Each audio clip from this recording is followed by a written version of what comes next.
jo jūs patiešām nesaprotat, kas patiesībā notiek pasaulē ar naudu, es jums īsi izskaidrošu.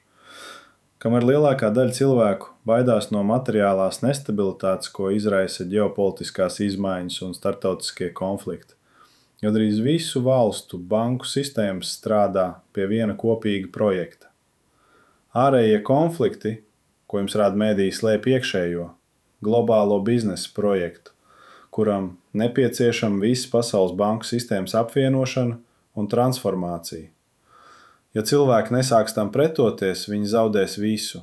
Tātad cilvēkiem tiek gatavota digitāla lamatas, kurā ir vairāk atkarības nekā brīvības, stingrāka kontrole un mazāk izvēles.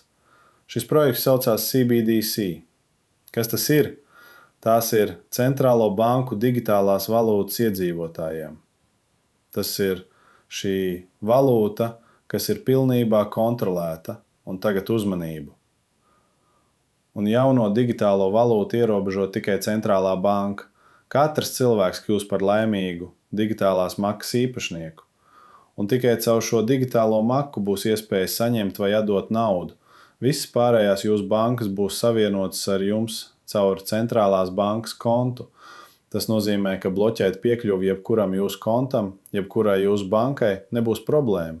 Skaidrā nauda paliks vairāk kā suvenīrs. Jūs nevarēsiet to izmantot, jo pakāpeniski vai uzreiz tā tiks atcelta.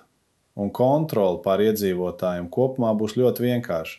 Ja jūs pārkāpsiet likuma noteikumus vai jūsu uzvedība būs aizdomīga, valsts iestāžu interpretācijā vai, piemēram, jūsu politiskie uzskati nebūs atbilstoši vai, piemēram, jūs atteiksieties no vakcinācijas, visi jūsu banku konti tiks bloķēti.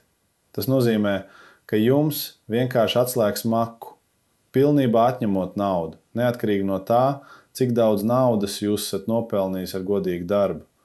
Neviena jūsu ideja kaut ko iegādāties vai pārdot netiks īstenota bez jūsu valsts centrālās bankas, zināšanas un kontrolas.